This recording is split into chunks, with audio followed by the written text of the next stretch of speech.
As you as you all know, did it start? Yeah, it seems so. As you all know, the goal of this seminar is to combine some conceptual, theoretical, sometimes philosophical considerations with more empirical approaches. And I think the work of Aurora Nedelcu is a perfect illustration of the kind of things we're trying to achieve in this seminar. Aurora is a professor of biology at the University of New Brunswick in Canada. Currently, she's in Europe for personal reasons, but she's based in Canada in normal circumstances. And I think that she's been there since 2002. She completed her PhD at Dalhousie University and then did a postdoc in the organelle genome mega sequencing lab at the University of Montreal in Canada. And then she was a postdoc and research associate in the Ecology and Evolutionary Biology Department at the University of Arizona from 1998 to 2002. And as you know, there she worked, among other people, with Rick Michaud. And Rick Michaud, as you know, is a very big name in the question of major transitions in evolution. I counted at least 13 papers written by Rick and Aurora together over the years. So as you can see, a very fruitful collaboration. Aurora's work explores how and why biological systems evolve, especially in terms of major innovations, so including major transitions in individuality that I just mentioned, and also the emergence of new levels of complexity. She also works on cooperation, altruism, and on evolution and cancer. And it just happens that a few years ago, with many of you, we read a very stimulating paper by Aurora entitled The Evolution of Multicellularity and Cancer Views and Paradigms. And we all thought that this paper was incredibly interesting and well balanced in terms of assessing what has been said in the field and what could be said in the field. And for today's seminar, Aurora agreed to go back to that paper and present her very interesting ideas on cancer and multicellularity to the audience of this seminar. So I really want to thank you, Aurora, for accepting to give this talk. And now the floor is yours. Thank you so much. Can you hear me? Yes. Okay, perfect. Thank you so much again. This is really a treat, and I'm excited. I'm a bit kind of nervous because now it's been a while since I've used the virtual way of communicating, and also because I know the audience is a little bit different. So I try to kind of balance the conceptual with some experimental work, especially to give a little bit more meat, I guess, to these ideas. I'm going to apologize in advance. I mentioned earlier that now I'm actually at my mom's house, so I hope there's not going to be any background noise from neighbors. Okay, so, oops. Yeah, so what I want to do today, because of the audience especially, just to give a few concepts and principles, the main ones, really the evolution of multicellularity, and then link the evolution of multicellularity to cancer in terms of the main views that try to integrate these two aspects. And then discuss the limitation of three paradigms that are somewhat interrelated and even kind of now overlapping.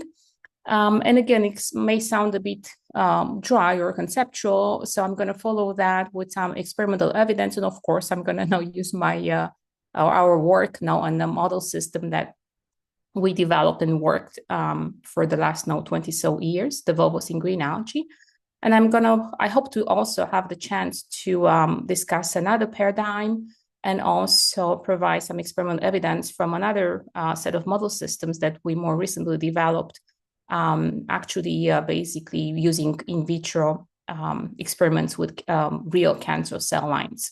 And if I have time, I'm going to go into this last paradigm that has to do more with the evolution of, or I guess, differences in cancer incidence among multicellular lineages, presumably or assumed to be due to difference in cancer suppression mechanisms. So again, there's a lot to be said about the evolution of multicellularity. But generally speaking, mechanistically and conceptually, we have to agree that it requires the integration of single cells into new functionally, reductively, and evolutionarily stable multicellular individuals. And of course, we all agree that this integration is based on the establishment of cooperation. And this can involve something as simple as adhesion or communication.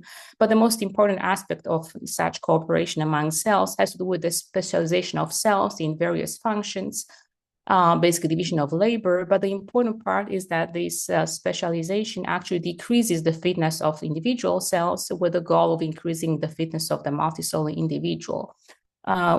What we often call the reorganization of fitness.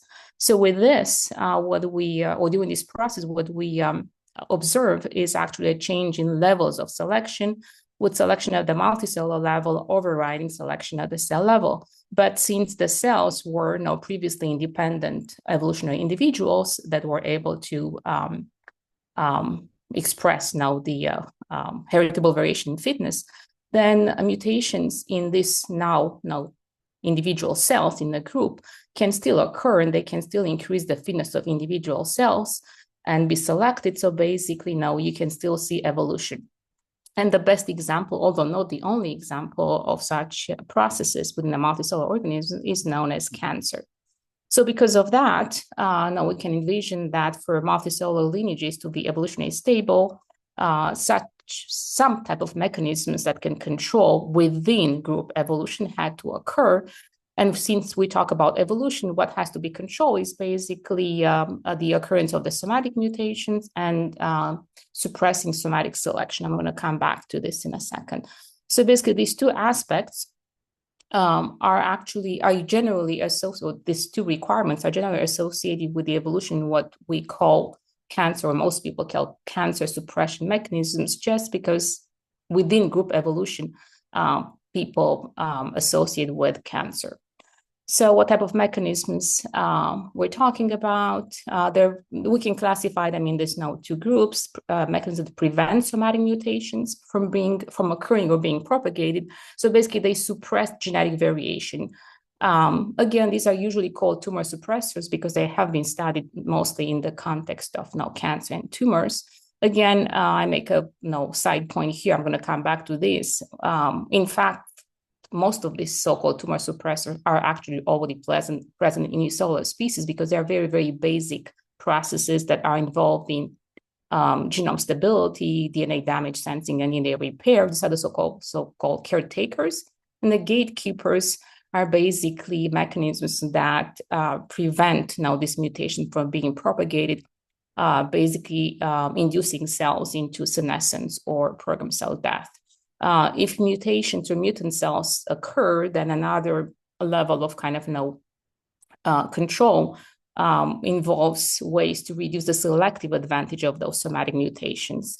And again, depending on the type of multicellular organism, this can involve something like replicative senescence. So now most somatic cells in our body have a limited number of cell divisions, asymmetric divisions, and so on, or including the immune system as a way to police such mutant cells.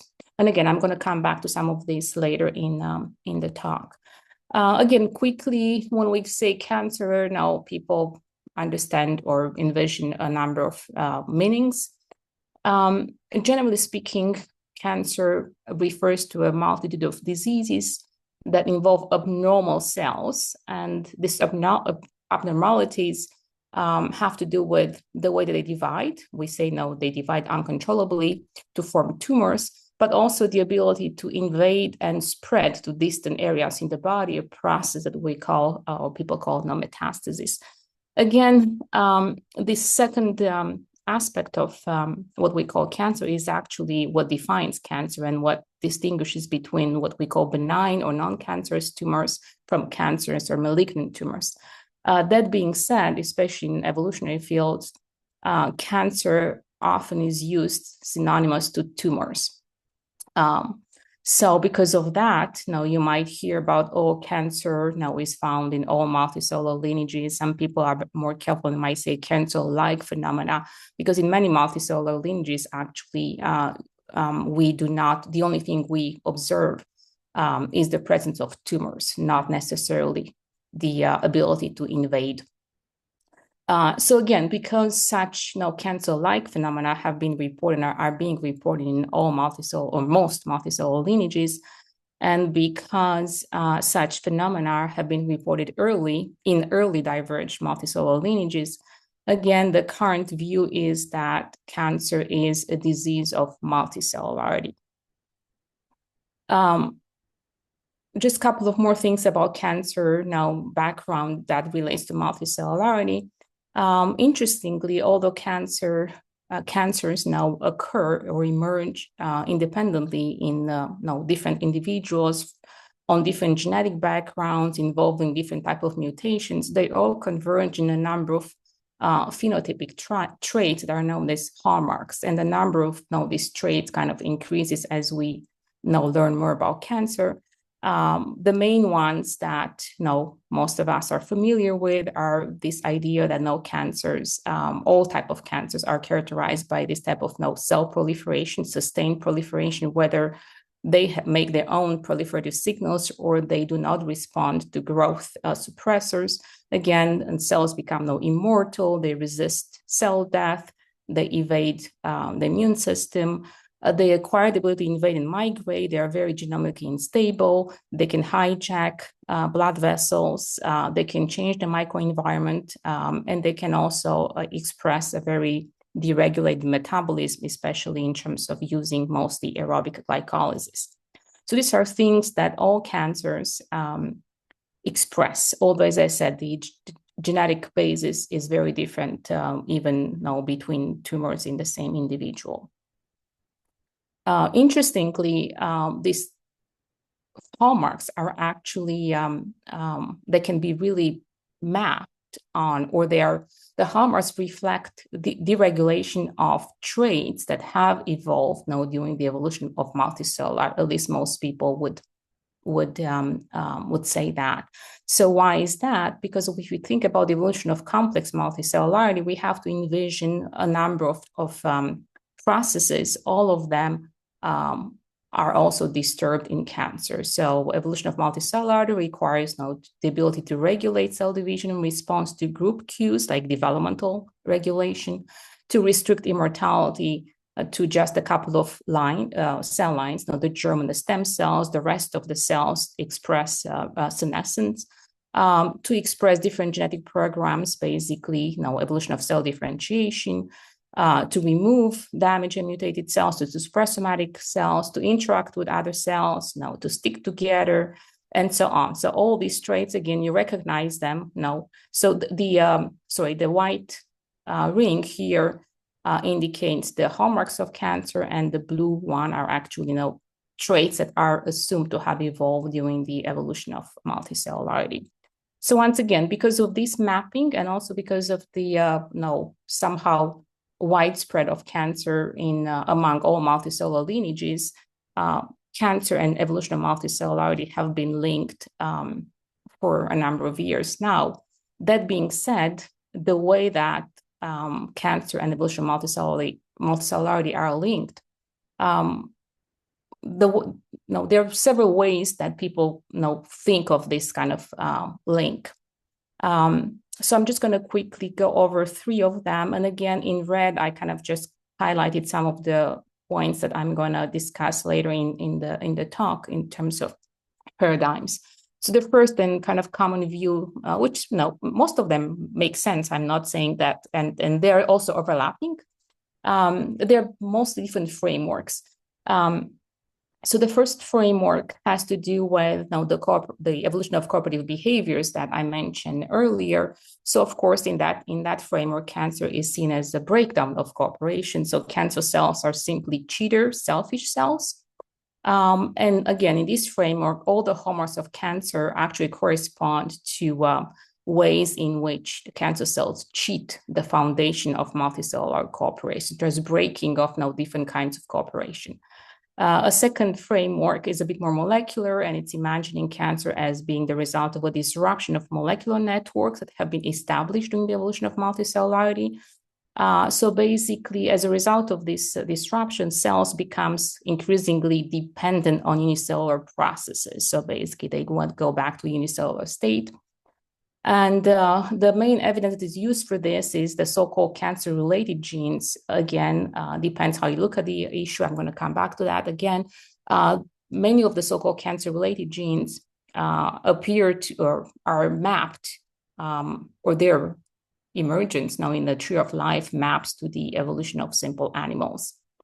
And in this case, the hallmarks of cancers are just now consequences of the dysregulation of genes and cellular processes. The last one, it's a bit more different.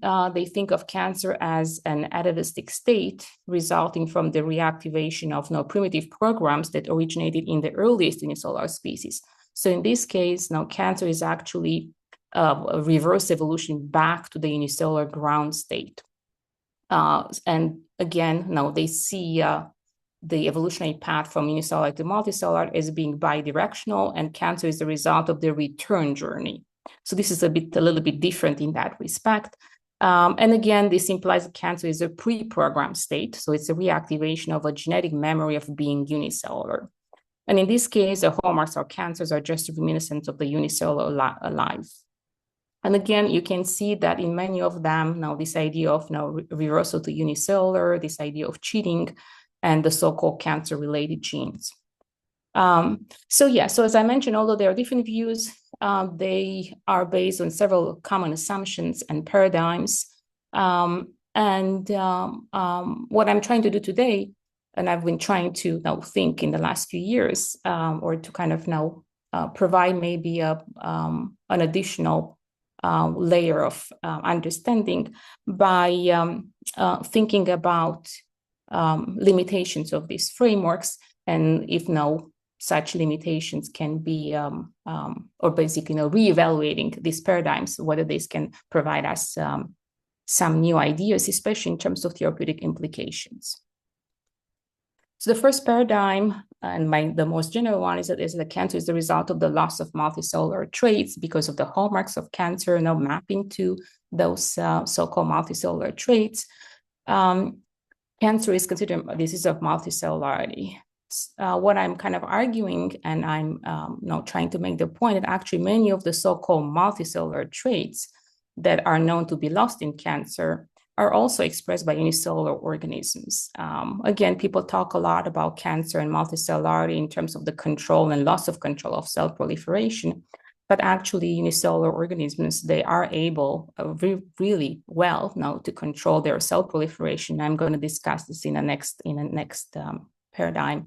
Cell differentiation is something that unicellular organisms can do. They can also engage in cooperative behaviors. They can recognize and discriminate kin. They can communicate. They can adhere. They can senesce. They can undergo programmed cell death. So all these traits that are associated with evolution of multicellularity and are supposed to be multicellular traits, they're actually expressed really well by single cell organisms.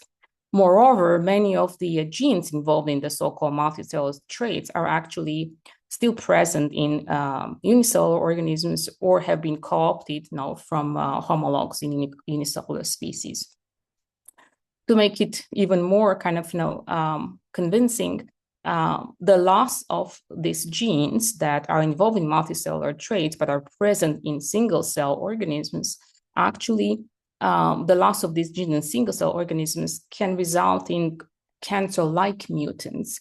What I mean by that are these basically mutants that cannot control cell proliferation or cannot undergo programmed cell death or senescence when they should.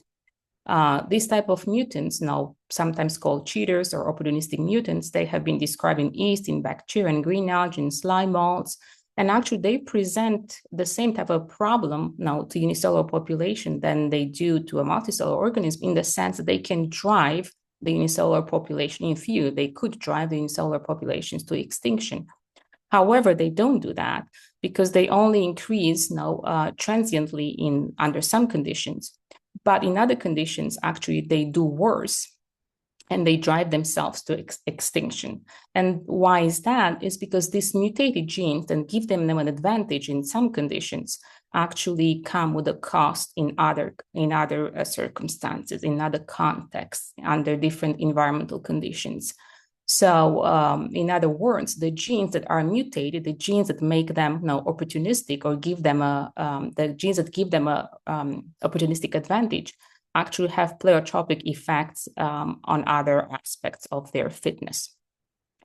Moreover, this kind of idea of antagonistic pleiotropy has been suggested to be a mechanism that can enforce cooperation, meaning that if cooperation is built on such genes, the cheaters, by definition, are going to pay the cost of cheating because the benefit that they get from cheating in some conditions comes with a cost in other conditions. And basically, in that way, cheaters will never be able to take over populations. And I'm going to show you some example in our group of green algae. Why is that important? It's just kind of just conceptual. It's just kind of maybe not even conceptual. It's just a way of kind of thinking in a different way with no consequences. That's not necessarily the case, because it's possible that if we understand the role of this so-called multicellular genes in a unicellular species, and also if we understand how and why the unicellular populations can survive this type of opportunistic cheater mutants, that could provide us with new ways to think about cancer, also as a cheater mutant, and also develop new anti-cancer therapies. And also the important part, and the one that I'm always very excited about, is this idea of antagonistic pleiotropic effects on cell fitness, meaning that if multicellularity, if genes, cooperative genes in the evolution of animals, for instance, also have pleiotropic effects, then we can expect that cancer cells actually, the benefits of cancer cells in terms of reproduction, in terms of proliferation, might come with some costs in other aspects of their fitness. And if we can identify those costs and expose those costs, we might be able to exploit them to decrease the fitness of cancer cells. So take advantage of actually now the mutations that we think only in terms of them being making cancer cells so impossible to kill. The second paradigm, again, it's still linked to the first one, and has to do with the idea that people always you hear things about, cancer cells, like unicellular organisms, are immortal and proliferate uncontrollably. So the idea being that basically multicellularity, the evolution of multicellularity, they require the ability to suppress cell proliferation, meaning that unicellular organisms cannot regulate their proliferation. So often you see something, or you read something like, single-cell eukaryotes obey a simple imperative: replicate, replicate, replicate. So single-cell organisms are only seen as entities that the only thing they do is invest in reproduction. That implies that regulation of cell proliferation is not at all important for multicellular organisms. And again, this is not the case. Unicellular organisms can and must control their cell proliferation. They do that in a temporal context. So basically, depending on the environment, in response to stress, they downregulate their reproduction to ensure the long-term survival. They can also do that in response to signals from other individuals. And in this case, this behavior can be beneficial to the individual if they suppress their own reproduction, immediate reproduction, to invest in long-term survival, or to the group. Moreover, as I said, the evolution of multicellularity actually is based, we think the evolution of multicellularity involved the co-option of this very ability to control proliferation that single-cell organisms already expressed. The only difference is that now the multicellular organisms, they express this ability in a spatial developmental context. So the only change is just the ability was there in both in the single-cell organisms and in the multicellular organisms. What changed was the way in which that control of proliferation is done in response to environmental cues or in response to developmental group cues. The same thing with senescence and PCD-like processes. Unicellular organisms can do that. So again, the idea being that thinking of cancer cells as similar to single-celled organisms and their uncontrolled proliferation immortality needs to be reconsidered. And why? The reason why is that, again, comes back to the point that I made earlier, that cancer cells are always seen as reversal to unicellular organisms. because they appear, or people think that they share many phenotypic similarities with unicellular organisms. The issue here is that although selection acts at the cell level, in a cancer cells are not at all unicellular organisms. They are mutated, right? So they are, in fact, defective unicellular entities. And why is that? The reason for that is what I mentioned before, is that actually many of the genes that are mutated in cancer, they are genes that have been already present in the unicellular ancestors. So when you mutate a gene that now it's considered a multicellular gene, but actually it was already present in a unicellular ancestor, then what you get, you do not get a unicellular organism, you get a defective unicellular organism, a unicellular organism that cannot carry out processes associated with an independent single cell life. I usually make this analogy or give this kind of a little bit simplistic example to make the point. So imagine if I am a solitary single cell organism, a single or solitary individual, and I'm using my hands to eat. So this is what I do with my hands now as a single cell organism or a solitary individual to increase my fitness. Now, if I engage in cooperative activities with my hands, I might hold hands with nearby individuals. And by holding hands, maybe we create a barrier and it is good for the group. And there's going to be selection for this trait. So basically, we're going to hold hands even tighter until the point we cannot really detach. If I were to be a cheater, if for some reason now it'd be more advantageous for me to go back to single cell or solitary individual, in order for me to get out of this cooperative behavior, to become a cheater, I would have to cut my hands. So by cutting my hands to detach myself from the group, I'm able to, in theory, to enjoy a solitary or lifestyle. But the problem is that by cutting my hands, I cannot use my hands anymore to feed myself. So you can see how a trait that I had as a single cell individual, I was co-opted in a group context. Cheating, it's not as simple as just getting my hands back and go back to a single cell lifestyle. So that is the point I'm trying to make, and I'm going to give you some examples in a second. So again, why is this important is that we have to understand that actual cancer cells are in fact defective in unicellular trait genes. And these defects can have negative consequences to their own fitness. Usually we think of cancer cells as having negative consequences for the multicellular organism. We don't think of cancer cells actually having mutations that can affect negatively their own fitness. So what I'm kind of suggesting is that if we understand these negative consequences, again, we can expose and exploit them to decrease the fitness of cancer cells.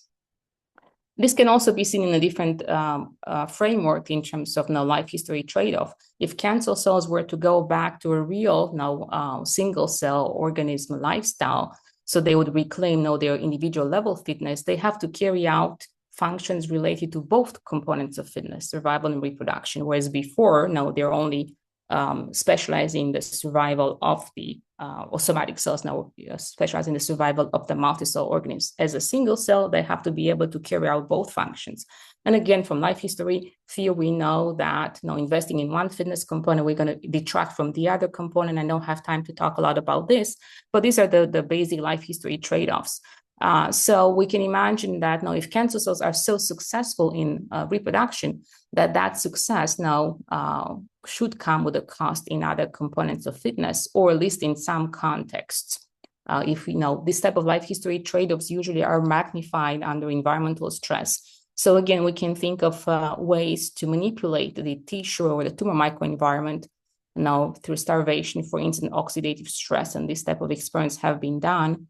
To actually expose these life history trade-offs, meaning that they can reproduce a lot more in normal conditions, but if you change the conditions, actually the cancer cells actually are less able to deal with these changes. And again, I'm going to show you in a minute examples from our experimental system. yeah, so this brings me to a model system that we have used for the last 20 so years to study the evolution of multicellularity. And the reason that this system is quite useful for such studies is because it contains species like Chlamydomonas, which is one single cell flagellated. Again, this individual has to carry out functions related to both reproduction and survival. We have group of cells, species that are group of identical cells, up to species that have thousands of cells. Most of them are small somatic cells, non-reproductive, and a few large reproductive cells. Each reproductive cell is going to make another individual, again, identical to the mom. So again, I don't have time to go a lot into the detail, and I don't want to go into molecular, but what I want to bring up or discuss in this context is the fact that Volvox, so this species known as Volvox carteri. I'm going to just say Volvox from now on. Once again, the small green dots are somatic cells, the larger are reproductive cells. The somatic cells are differentiated cells, so they are specialized in survival. The important part is that they do not reproduce. So the cell proliferation is completely suppressed in the somatic cells. And the nice thing about this model system, in addition to the fact that it only has one type of somatic cell, so it's easier to study, is that we know the genetics. And also the genetics is quite simple. There's only one gene, so-called Reg-A, one gene that when it's expressed, suppresses the cell proliferation of the somatic cells. So makes the cells non-proliferative. And we know that because when the Reg-A is mutated, the somatic cells start growing and start proliferating. And basically, in other words, they are cheaters, because in this context, the somatic cells cooperate. They all stay small and don't divide and contribute to the survival of the individual. But when the Reg gene is mutated, they start proliferating the same as cancer cells do. So this type of cheater mutants, we call them regenerators, because now the somatic cells regenerate. By definition, if the expression of Reg-A is associated with the cooperative behavior, with the altruistic behavior, because somatic cells do not reproduce, then Reg-A is the altruism gene, but also because the Reg-A suppresses the cell proliferation. Again, by definition, Reg-A is a tumor suppressor gene. This actually shows how somatic cells from small become large, and they start reproducing and make this tumor-like structures. The only difference between us and Volvox in terms of regaining proliferative potential is that actually in Volvox, the somatic cells regain also totipotency. So basically, they do not make tumors per se; they make small babies. But still, it's basically inability to control cell proliferation. Interestingly enough, we found homologs, so people found homologs of this gene in single-cell organisms. Again, going back to the theme that I mentioned before, and many of the genes that are considered multicellular genes. Now, in this case, Reg-A, it's considered this master regulator of somatic cell differentiation. But actually, homologs of these genes, known as RLS1, are found in Chlamydomonas. And of course, the question would be, why would a unicellular individual suppress its own reproduction? So it wouldn't make any sense at first thought. The idea is that actually, as I mentioned, the unicellular organisms, they do have to control their own proliferation under environmental stress. So when they run out of nutrients, like in stationary, this is a growth curve of a unicellular of Chlamydomonas. So this is Chlamydomonas, a single cell alga. If we were to construct a growth curve, right, to assess the growth of the population over time, when they run out of nutrients by day 3 or 4 or something, the population density stays the same. So at this point, cells enter a dormant stage. basically they suppress their own reproduction to increase long-term survival, meaning when the environment changes again, they have the ability to go back into reproducing. The same happens in more dramatic when you take the phosphorus, some kind of a nutrient limitation. If you take the phosphorus or the sulfur, the same idea, now cells stop dividing. What we found was that actually this gene RLS1 is expressed in response to all kinds of stress, exactly the same at the time when the population now starts decreasing its reproductive potential, when cells start switching to dormant stage. So basically RLS1 corresponds to the time when the temporary suppression of proliferation is advantageous to enhance survival. Moreover, if you have mutants in this gene, so if you destroy this gene, what do we expect? If our hypothesis was right that RLS1 is involved in this process, then if you have a mutation in this gene, you would expect cells not be able to stop reproducing. If RLS1 is involved in controlling cell proliferation. Oh my goodness, I'm very late. I'm going to go fast. And that's exactly what we found was we found that under nutrient deprivation, the wild type, as expected, so this is the normal condition, this is no phosphate, the wild type is able to suppress its own reproduction, whereas the mutant, not so much or very little. And that more importantly is that if you were to compare the growth rate of the mutant with the wild type, actually the mutant could outcompete the wild type. As I mentioned before, so this is a cheater, opportunistic mutant, cancer-like mutant, that if they were to be in the same conditions, the mutant actually would outcompete the wild type. So why is not the case in nature? We also found that actually, although they do have a reproductive advantage, in the long term, their survival is actually very negatively affected. So if we keep them for 20-something days and we put them in fresh medium, the mutant has a larger proportion of the population actually not able to come back from the dormant stage. So they're not able. So the number of viable, meaning cells that are able to get out of the dormant stage and resume reproduction, is a lot smaller in the mutant than in the wild type. So in other words, now in nature, these RLS1 cheater mutants cannot outcompete the wild type because they are not able to survive a long-term deprivation. This reflects this idea of antagonistic pleiotropy. So RLS1 has antagonistic pleiotropic effects on fitness because it increases reproduction at a cost to long-term survival. The most interesting part is also that actually Reg-A, which is the gene that suppresses cell proliferation in Volvox, shows the same pattern. When the gene is mutated, the reproduction increases, the cells now regain proliferation, but actually the cells have a decreased survival under stress. So under light or heat stress, this is the wild type. Red means alive. So this is, most of the cells are alive in the wild type, and the green fluorescent means dead. So you can see in the mutant, in the Reg mutant, most of the cells are dying. So they make more babies, but actually they are a lot more sensitive to stress. And again, this explains why Reg mutants are never found in wild, although in the lab we find them occurring spontaneously all the time, the same as cancer. Now cells occur spontaneously now in our body. So the point here is that actually cheating in multicellular organisms can also be costly to the cheater, not only to the multicellular organism. So the idea being that cancer cells actually could reflect the same type of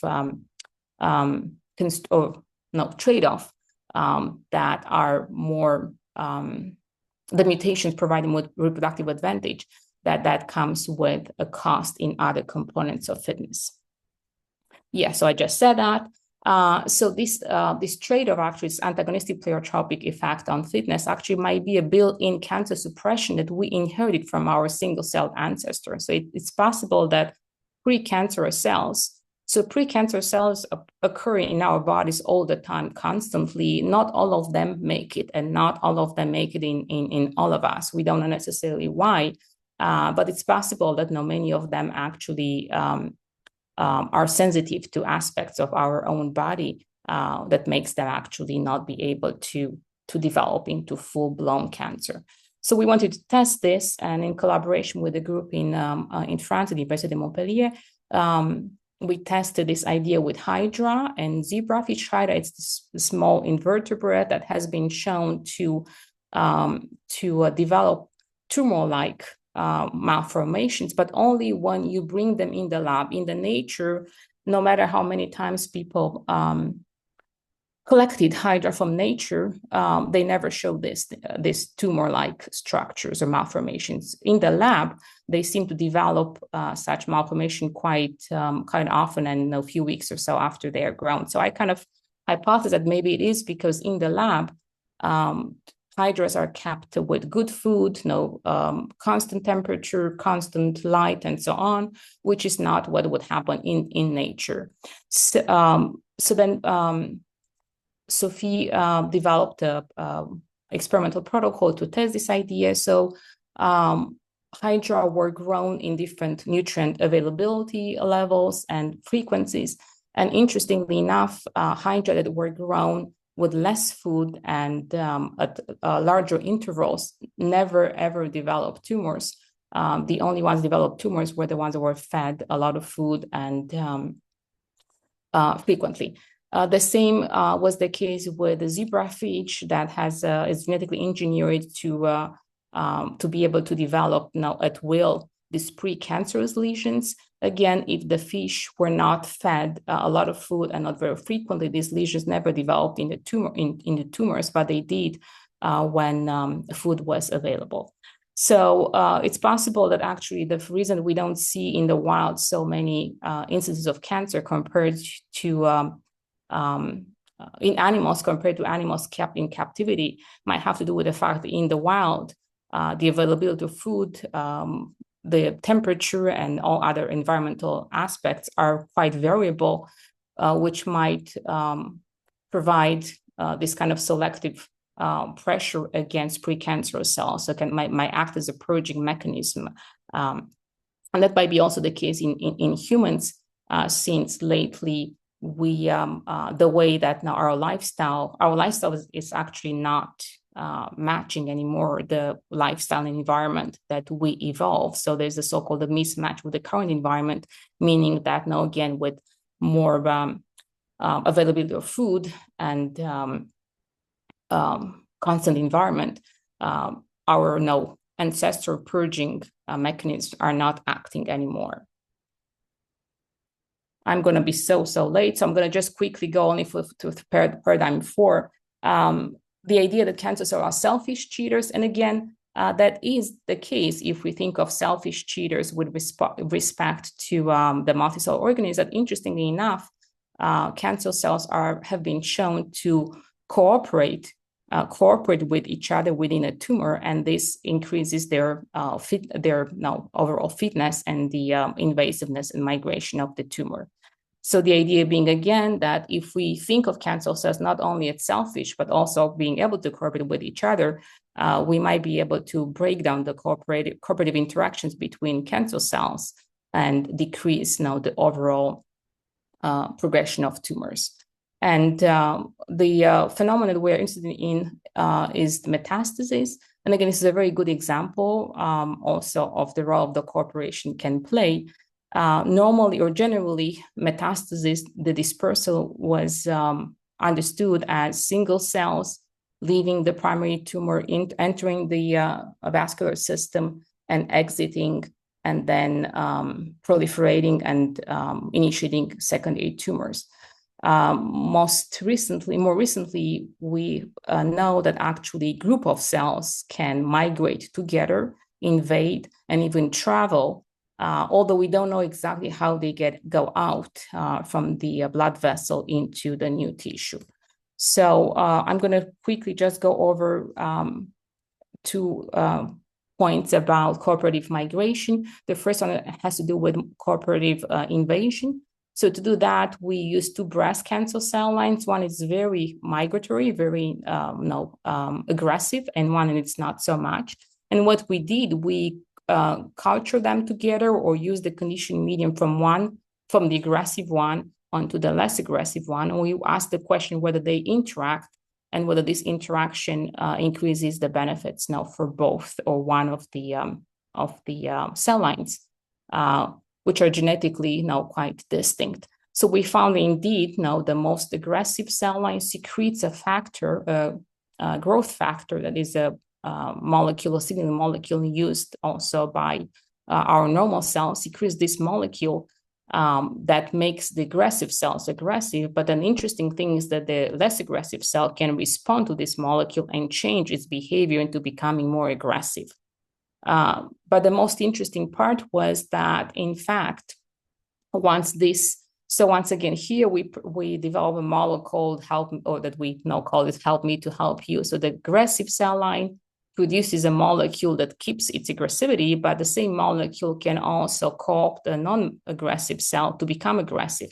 Now, when this new cell becomes aggressive, actually this cell is able to help the more aggressive cells to also invade more. So they both help each other. And so they both migrate and invade more than either of them would do separately. The important part, again, why is this important? Why is it important to think of cancer cells also able to cooperate is that we can develop strategies to actually inhibit either the production of this signaling molecule or the response. And that's something that we are working on right now. And the other aspect here was also even more interesting because they can travel as a group. They can even co-opt other cells from the blood, like platelets, in this group of cells, the cooperate. But we don't understand exactly how they can get out of the blood vessels because there is the space between the endothelial cells is not big enough. So this is one aspect that we were interested in. And again, to do that, we used experimental evolution. We had a cell line that was a mixture of adherent and non-adherent cells.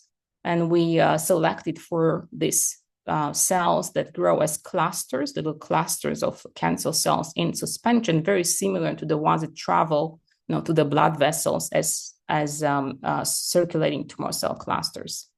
And again, we found that indeed, now these cells are taking advantage of the signaling molecule from the platelets. And that molecule makes them actually dissociate into single cells. They adhere to the blood vessels, and they can squeeze and invade as individual cells, and then can form groups now after they come out of the blood vessel. So it's a kind of a switch, the same way that simple multicellular organisms can do the same thing under stressful conditions. They can actually dissociate into single cells and then can regroup when the conditions become good again. And again, we wanted to ask, what's the mechanism? Again, just from therapeutic point of views, and we found out that actually this signaling molecule induces the expression of the receptor for which there are already drugs available. So right now, we are able to show that using drugs available already and now approved, we can inhibit this receptor, and we can actually inhibit the ability of this circulating tumor cell clusters to adhere and invade. So basically, we target now the cooperative behavior. And I'm not going to have time to go over the last one. So I'm just going to finish now, just summarizing that cancer has been linked to the evolution of multicellular in many ways, either as an evolutionary phenomenon in terms of its origin in the history of life, basically what we call the cost of cancer. So because of the risk of cancer, multicellular organisms had to evolve different cancer suppression mechanisms. And again, the paradigm 5 that I didn't have time to talk about had to do with the idea that depending on how high the risk of cancer in a particular multicellular lineage, or based on the risk of cancer in a multicellular lineage, we should expect increase or better or additional cancer suppression mechanisms. So this idea that cancer shapes the evolution of multicellularity in terms of what a multicellular organism can do in the face of the risk of cancer.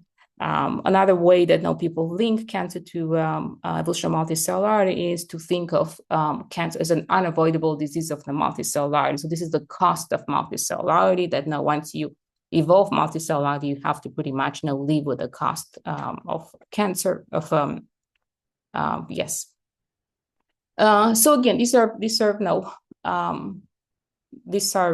valuable ideas. What I was trying to suggest is that there might be little aspects that could be reconsidered because they might allow us to think of cancer in a slightly different way. And what I'm interested in has to do with understanding how ancestral pathways that regulate basic life history traits have been co-opted into new roles during the evolution of multicellularity. Because if we understand that, we can also understand how their loss can affect negatively not only the fitness of the multicellular organism, like in cancer, but also the fitness of the cancer cells themselves. So in other words, now I'm trying to switch the focus from thinking of cancer cells in terms of their strengths, how good they are at everything, how can they avoid everything, evade everything, evolve resistant to everything, rather think about cancer cells in terms of their weaknesses or limitations resulting from their defective, they are still defective cells, but they're defective in ancestral cellular processes. And in that way, we may be able to develop strategies that could take advantage of their evolutionary vulnerabilities that they inherited from our unicellular ancestors and decrease their fitness. And with that, I'm over time. I want to thank my entire lab, collaborators in our funding, and I'm ready to take questions or provide, hopefully, more clarification or explanation. Thank you very much. Thank you. That was very, very good and very interesting. Let's see if I can, maybe if this is okay for you, Aurora, you could stop sharing so that we could see if we run on the screen. If this is okay for you. Yeah, absolutely. Why is this? Okay, stop share. Yes. Thank you very much. Thank you. So as always, to all the participants, please introduce yourself very quickly so that Aurora can know if you're a medical doctor, a biologist, or a philosopher. And we have plenty of time for discussion. We start with Bertrand. Hi, Aurora. Hi. I'm a yeast geneticist, and my name is Bertrand Denionfran. I was wondering, from your talk, whether we should, most of the work on multicellularity and cancer has been dealing with uncontrolled proliferation rather than the second characteristic, which is invasion. And I was wondering, how should we think about it? What is your opinion on? You gave very nice examples on cluster, CTC clusters, and how metastasis use a simple form of multicellularity. But I was wondering, in cancer-like phenomena, it seems that there's no invasion. It's very simple cancer-like phenomena. And I was wondering what is limiting there, and how should we address this question? How do you think we should address it? Yeah, so I agree. It seems that every time you say cancer, and I myself included, I used to say, uncontrolled proliferation, and even increased fitness of those cells. And I'm not sure if you're aware, and it seems like in the last 5 or 10 years or so, and this is a bit different from what you asked, but I just want to give you a background. Apparently, as we age, we know now that our tissues are made up of all kinds of genetically different clones that kind of compete and take over. So this idea of one cell acquiring the ability to outcompete other cells in the tissue, it's not something specific to cancer. So this idea of outcompeting and acquiring the ability to proliferate when you shouldn't. It's something that happens now in our tissues. And then made me think, it's like, okay, so if that's the case, then cancer is not, uncontrolled proliferation is not really what now defines cancer at all. If anything, even if in terms of tumors, and we have to think it's not about not controlling the proliferation, it's the fact that actually cells grow on top of each other. So in tissues, these clones that take over, they still maintain the structure of the tissue. So there has to be something else. So one has to be something that now cells grow on top of each other, not only outcompete and basically now. So people talk about us, especially as we age. We are a mosaic of cells, of cell lines. Now we learn in school that we are cloned. All the cells are clones. We're genetically homogeneous, but actually we are very, very heterogeneous by at least by my age. So that's not cancer, right? So that doesn't necessarily know genetic variation or somatic mutation and even somatic selection. It doesn't seem to be just specific to cancer. So then what is cancer? And I said, maybe this fact that they grow on top of each other, no, they make the tumors. But I agree, for me, the metastasis is what I think is now what we should focus on when we talk about cancer. So now the issue, and I've been always, every time I go to a meeting, I ask, like, why so few people work on metastasis? Why we don't know more about metastasis? And I think I've been always told that, no, it's harder to study. We don't have, for uncontrolled cell proliferation, there are genes that people say, okay, this gene is this tumor suppressor gene is mutated, so that's why the cells proliferate and so on. There are no specific genes that people can pinpoint that would trigger or initiate metastasis. So it seems to be more of a microenvironmental change. So it seems to be something that cells respond to a change in the microenvironment, the tumor microenvironment, rather than something that is intrinsically happening to them. I forgot what the question was, but so for me, I'm quite fascinated and kind of, I think the focus should be changed indeed to understand, and again, phenotypic plasticity, what I'm trying to get, it's another thing that I'm really, really interested in. Also, it has to do with evolution of multicellularity. And I think that cancer cells kind of regain that ability to respond to activate their phenotypic plasticity that actually single cell and early multicellular organisms now were able to do in response to the environment. So I think we need to learn a bit more about their ability to respond to environmental cues. And what I study now, and I'm really fascinated, I'm trying to create a kind of a framework, is the idea that environmental cues and developmental cues. So when I talk about development, co-opting the environmental pathways, I'm imagining that one way to do that is by simulating the internal signal. So let's say if the environment increases the level of reactive oxygen species within the cell, and that activates some genes, and you have a response. You can imagine that anything now from within a group that can activate that signal, you already have the pathway there. So the switch is already there. So in a single cell, the environment turns on the switch. In a multicellular organism, now something else, now developmental cue turns on the switch. But now I'm thinking maybe for the cancer cells, actually, again, environmental cues from the tumor microenvironment might be able to actually go back and now turn on that switch and make them plastic again. So I think understanding more about the plasticity induced by the tumor microenvironment might help us with metastasis. But yeah, metastasis for me is actually what cancer is all about. And basically in some sense, in terms of therapies. And the other thing is also there are no therapies against metastasis. So it's the most lethal phase. So if metastasis wouldn't happen, then unless the tumor is pressing on a vital organ and takes over something, then you could excise it, or it would be easier to treat if it's only one tumor. It's the spread that is for animal. And again, this is only for, the other thing is that people say, cancer and evolution of multicellularity, but metastasis is only something specific to animals.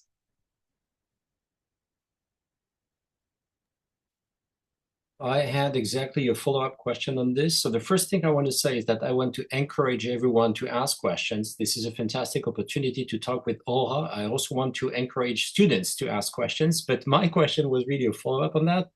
Do you think that all animals metastasize, or maybe just a subset of them? Because that would be very interesting. I know there are debates in Drosophila, for example. Some people say it does metastasize, other people say no. And I think it could be very interesting to identify the reasons why only some maybe invertebrates metastasize. So what would be your guess or your idea about that?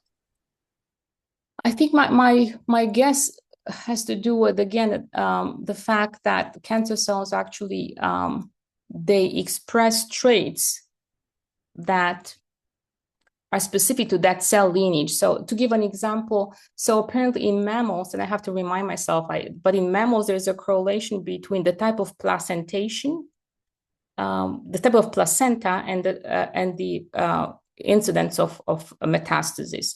So placenta and is a when the I guess placentation is a process that actually mimics a lot metastasis. The cells now acquire the ability to migrate and invade. So the species that have, the mammalian species that have, there are different kinds of placenta, more invasive and more, I don't know, tight and less invasive and so on. So apparently the species that evolved less invasive placentation processes, they have less cancer. I think cows and that type of animals. So there is the idea that actual cancer cells now they're not inventing anything. They don't evolve anything. They're just using the genetic toolkit that is already in that lineage. So for instance, no plants, if I were to go outside of animals, now they might not even be able to express metastasis because nowhere in their developmental program, there is any process that allows cells to migrate.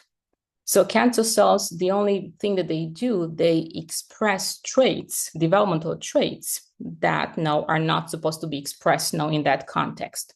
So if that multicellular lineage that has not evolved any type of process that they can hijack, then you're not going to see now those type of traits.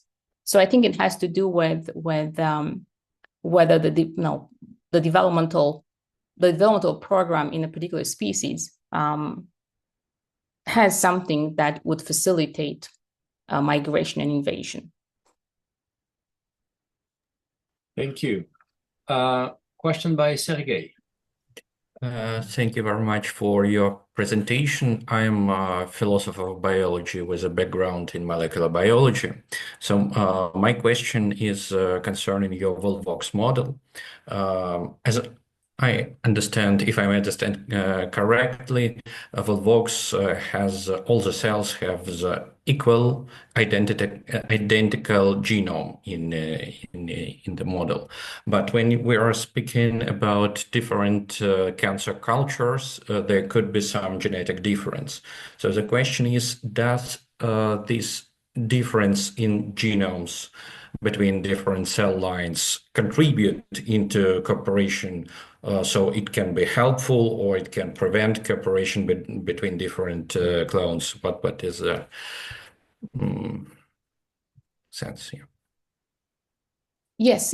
So for the Volvox system, indeed, they are clonal, presumably like us, right? So the cells, presumably the cooperation is based, or kin selection favors cooperation in that type of system.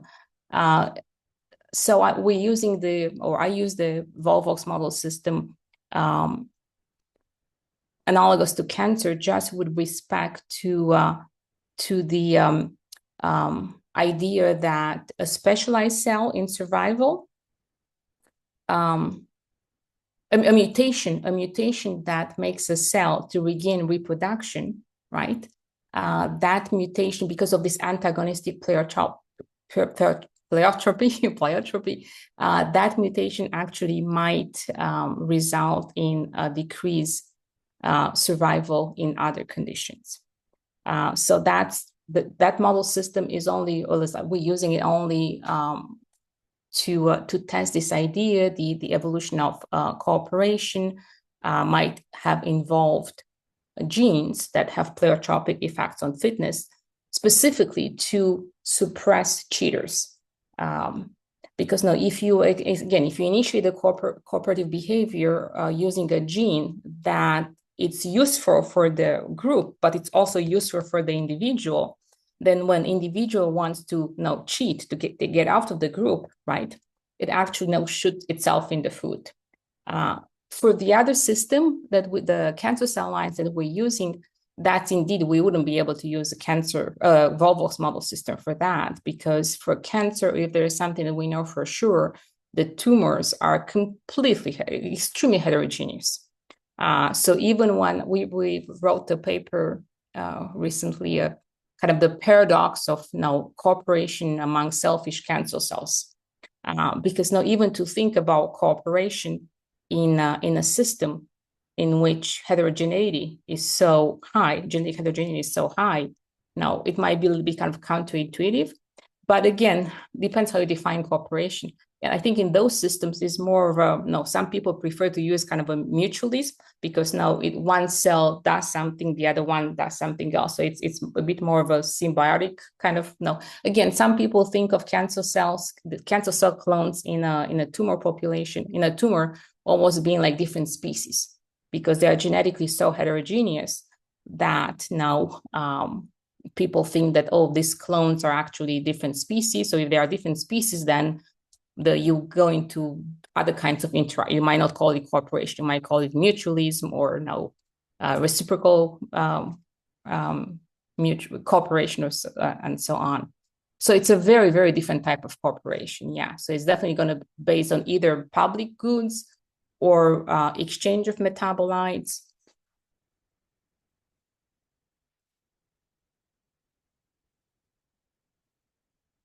Does it answer your question? Yeah, thank you very much. Students, please ask questions. But before that, Bertrand, who is not a student, is asking a second question. I have a question about somatic selection, which, well, I think does exist, and I think is very important. In terms of cellular competition, I was wondering, well, you mentioned the fact that it's not restricted to cancer, somatic selection, and I think so too. And I was wondering do you think it was maintained as an anti-cancer mechanism, or do you think it has nothing to do with that? Competition? Yes, competition and somatic selection. Yes. So apparently there are recent papers that actually show that indeed now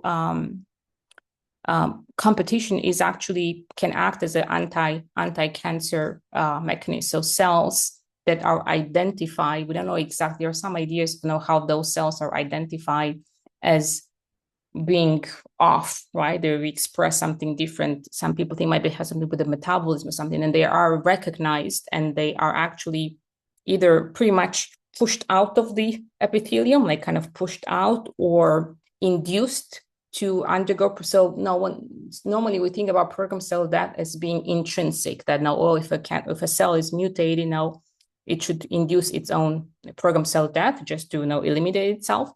But apparently during this cell competition process, now the healthy cells actually can induce the cell that seems to be off to activate program cell death. So it is or can be, or it has evolved as a anti-cancer mechanism.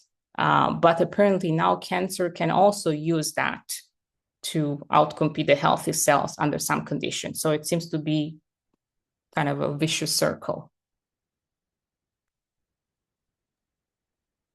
We have a question from Agnes. We cannot hear you.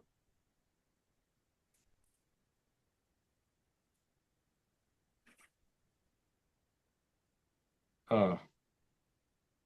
I don't know why, because your sound is activated, but it doesn't work. You probably have to change the options in the sound options of Zoom.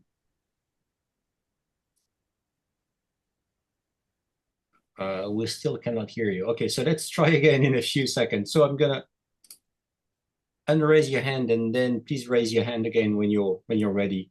Um, one small question: do you think that there's a problem in the field of cancer and evolution in terms of the ignorance of these people concerning microbiology? I mean, something that strikes me is that the people who have talked about cancer most of the time don't know microbiology, and including people who work on cancer and evolution, especially those who have said cancer is everywhere, cancer is a return to unicellularity. Most of them had no knowledge, basically. I mean, no significant knowledge in microbiology. I think one thing that strikes me in your work is that you combine these expertises. Do you think that this is something that is also found in other research? I mean, do you know other researchers who combine the two expertise, or is it something relatively rare, as I think it is?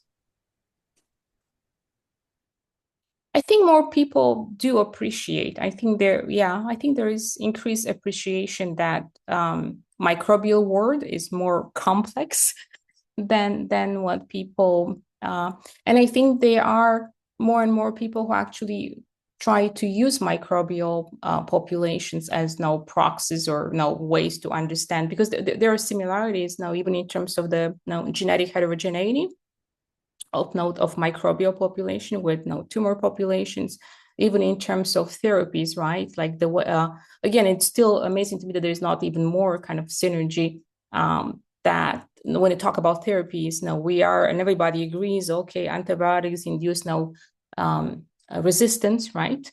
And now what can we do to avoid resistance, and so on and so on. And with cancer, now it's quite acknowledged that and we know that most drugs that we, or probably all the drugs now that we apply are going to actually select for cancer resistant. But again, there is not enough. I think there's a lot more known about strategies and how bacteria evolve resistance, and how should we change the way we administer antibiotics to prevent now the evolution of multi-drug resistant. And I don't think that that knowledge is now completely or fully transferred into the oncology field. But there is definitely more now than before. So I think people are appreciating more the complexity of the microbial life. Yeah. Okay. Thank you. But I agree. Every time I read something like, oh, eukaryotes, single cell organisms, they have only one goal. And people try to be kind of a little bit dramatic or whatever. One goal, just reproduce, and they are immortal and so on. Like you still hear that a lot. And yeah, a question presumably by a student, maybe, I don't know. I mean, it comes from Chiara, but the room is full of people, so I don't know who wants to ask the question. It's me, actually. Sorry. It works. It's okay. It's okay, yeah, Peter. It's okay. And I was trying to sort of force the students to ask questions, but then they didn't come up with one. So I have a question. I really like the link you made between cancer occurrence and stressors. And I was wondering, I mean, you mentioned a little bit about therapies. To me, it seems that part of therapies are inducing stress.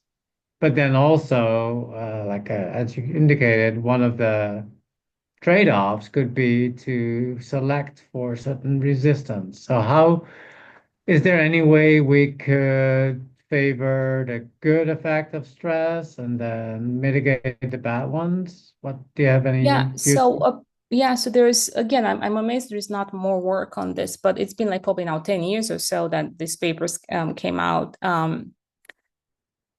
Chemotherapy, right? So induces, the idea is to induce oxidative stress in the cancer cell, and the cell would presumably undergo programmed cell death or cell.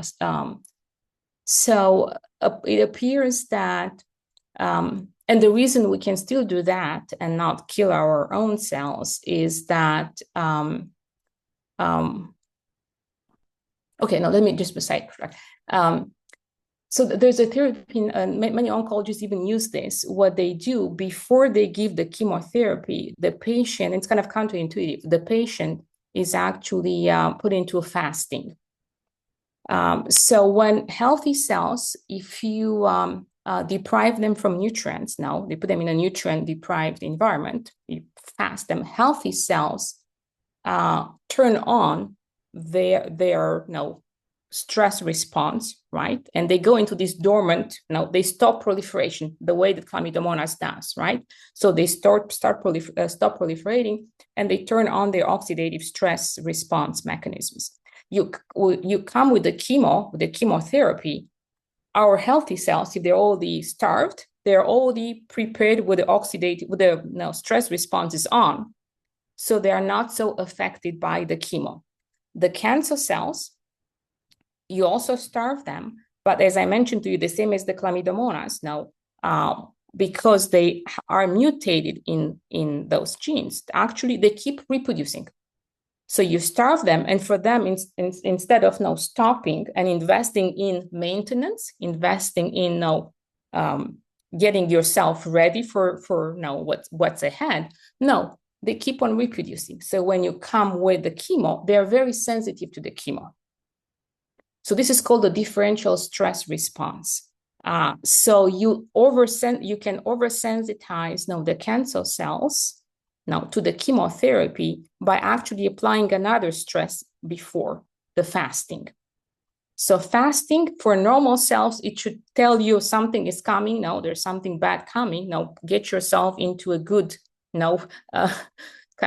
response. Activate your responses. So be ready for what's coming. The cancer says like, no, I'm going to keep on party. So when the stress comes, no, they are not prepared. So that's the one way. And again, some oncologists, they do that.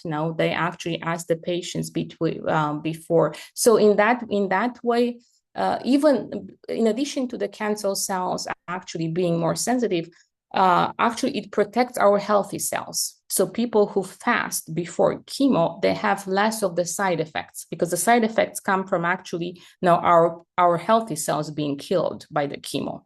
So if you fast before, our healthy cells are getting into this prepared state. So you have less side effects from chemo, and the cancer cells are oversensitized, and then they are killed more.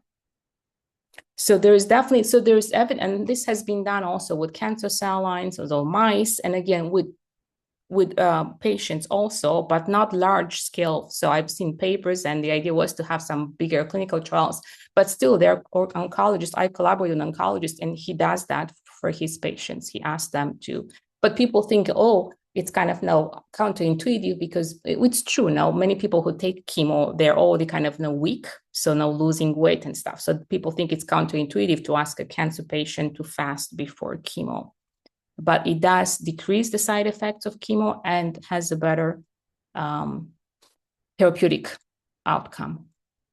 So there's evidence there that actually cancer cells are more sensitive to stress, but you have to figure out the pathways. In this case, the fasting with the chemo, they actually are synergistic, and has been done with yeast and cancer cell lines in the lab, but still it's probably not, the pharma companies, probably they don't get any money out of that. So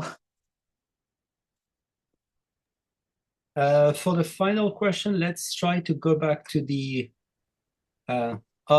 Martin, you're always a last minute person. So the person under the name of Agnes, please.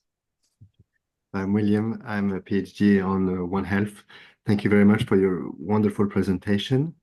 I have a question. We didn't talk a lot about aging, and I have the premise that evolution and selection of species only works before the time of mating. So that is why we have more cancers at 40 for women and at 50 for men, or prostate cancers and breast cancers.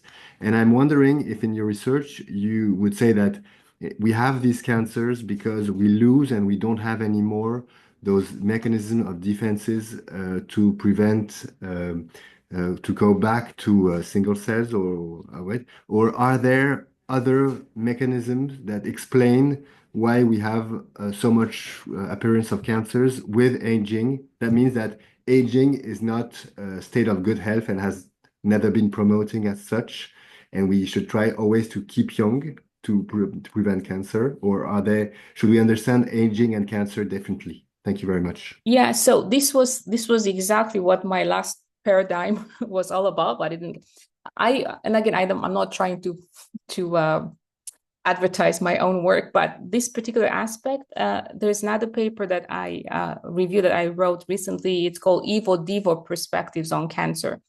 So I agree with you. So the idea is that post-reproductive, in our post-reproductive life, now the strength of selection is weaker. So any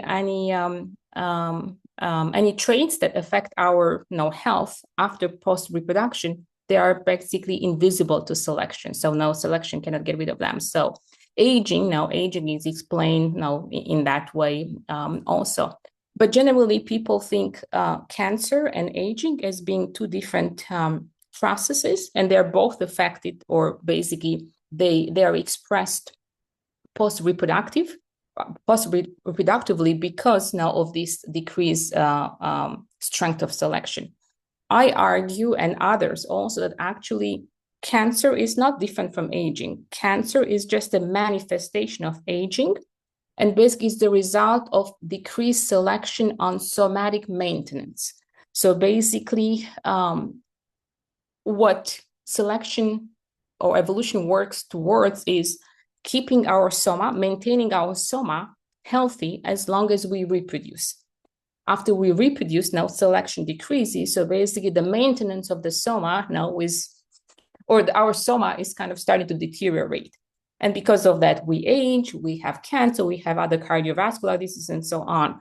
So I argue that there is no selection for cancer suppression mechanisms specifically. There's selection for somatic maintenance.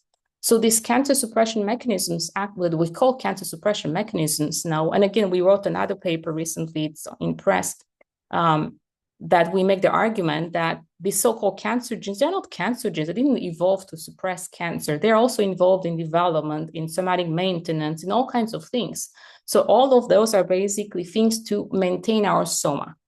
So cancer suppression is only one aspect of somatic maintenance. So exactly as you said, the idea would be, if we can, so the argument or the conclusion in my mind is we don't have to work towards suppressing cancer, or we have to work towards maintaining our soma as healthy and for as long as possible. If we invest, evolutionary speaking, or also therapeutically speaking, in our soma, in somatic maintenance, that takes care of aging, cancer, and all kinds of other things. So it's the somatic maintenance program that is under selection, not necessarily suppression of cancer. It's maintenance of the soma. So that's definitely, and again, this is from an evolutionary point of view. From a mechanistic point of view, indeed, so the interesting part is that cancer cells, when a precancerous cells occurs in a healthy tissue, we talked about competition, the healthy cells are able to pretty much, I've seen a kind of a video, something, it's really amazing. It just pushes the cell out, right? It just pushes out of the epithelium. That's in a healthy cell. In an aged tissue, in a healthy tissue, in an aged tissue, or a tissue that has been affected by inflammation, or let's say a lung that was affected by smoking, our epithelial cells, right, and the tissue landscape it's almost like a forest that has been there was a fire, right? So now the ecosystem is really disturbed. So an invasive species very easily takes over a destroyed, or disturbed ecosystem. If an ecosystem is very healthy, now an invasive species cannot. So cancer cells again cancer cells can only outcompete normal cells only in aged tissues and damaged tissues, inflamed tissues, lung tissues that have been affected by smoking. So basically landscapes that are already unorganized. And that is also spatially, but also because inflammation. And so there are all kinds of cytokines and all kinds of molecules that actually promote proliferation, because that's what now when you have a wound, right? You have inflammatory cytokines, and basically the idea is to start healing the wound. Theoretically, time is over, but let's take just a few seconds, minutes for the final question by Martin Zak. Hello, I'm a philosopher of science, and thanks for the presentation. So I just wanted to briefly ask about going back and to something you mentioned regarding the model system. So you spoke about the fact that those that are wild types and exhibit or undergo this environmental stress, they are doing fine when it comes to like cancer-like phenomena, as opposed to when they are in the lab. And in our case, like us humans, we are often told that environmental stress, or at least some types of environmental stress, have been identified as basically what drives tumorigenesis. So I was wondering what's going on there. Is it that when the model organism is basically accustomed to the environment in a lab and not under the environmental stress, it's doing fine. So how come that when we are doing fine, that when we are not doing fine in terms of environmental stress, we are developing cancer as opposed to the model organism? Yeah. So I mean, again, we use stress in a very wide, I guess, meaning or range. The stress that is so the stress that can induce mutations, right? The stress that can induce mutations, then of course that's gonna increase the risk of cancer. When I talk about stress from let's say eating intermittently, or being exposed to up and down temperature, that's not a stress that creates so much reactive oxidative stress, for instance, that would damage the DNA. It's just a stress that activates our stress responses. So a stress that can activate our stress responses, we're going to do well. But the cancer cells, right, because they cannot activate the precancerous cells, and they cannot activate the stress responses, they are likely actually to be killed, to be purged out. But you're right. So when I say, let's say for us, so I don't do this intermittent fasting, but if you think of our ancestors, again, there are many reasons why, maybe 200 years ago or 500 years ago or so, there was less cancer than now. There are many reasons. But if you think about our ancestors, they would probably eat once a day or so. They caught a animal in the wild or something. So the availability of food was really up and down, up and down. So imagine if you have a precancerous cells in your body, they are going to in the internal body environment, they are going to sense that availability of food as a decrease and increase in nutrient levels in the blood. So cancer cells are more sensitive to this nutrient availability than our normal cells. So they can be, but again, even in those times, if there was a particular type of stress that would increase DNA damage in our healthy cells, then that DNA damage is going to definitely be tumorigenic. So when people say stress, they mean very, very different things. So if it's stress that induces DNA damage, then that's definitely going to increase the risk of developing cancer.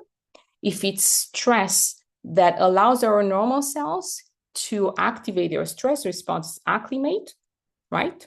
Basically, put them into a state that allows them to survive that stress. Cancer cells could not do that. So this type of stress would be good for us because it would help us purge out the more sensitive cells in our body, which are going to be the cancer cells.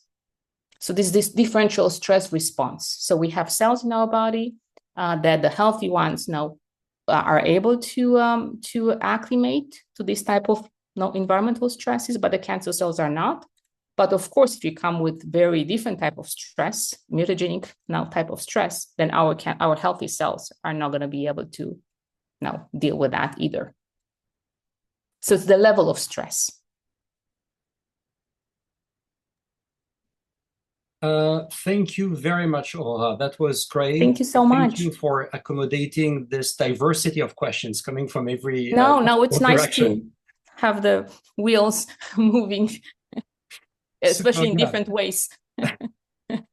Thank you very, very much. Thank you so I much. just want to say that we will not have a seminar in January. We'll have our next seminar in February. So be prepared for Felipe de Brigard on cognition in February. I really want to thank you, Aurora, once again. That was great. Thank you very, very much. You have a great evening. You Bye. too. Bye-bye. Bye-bye.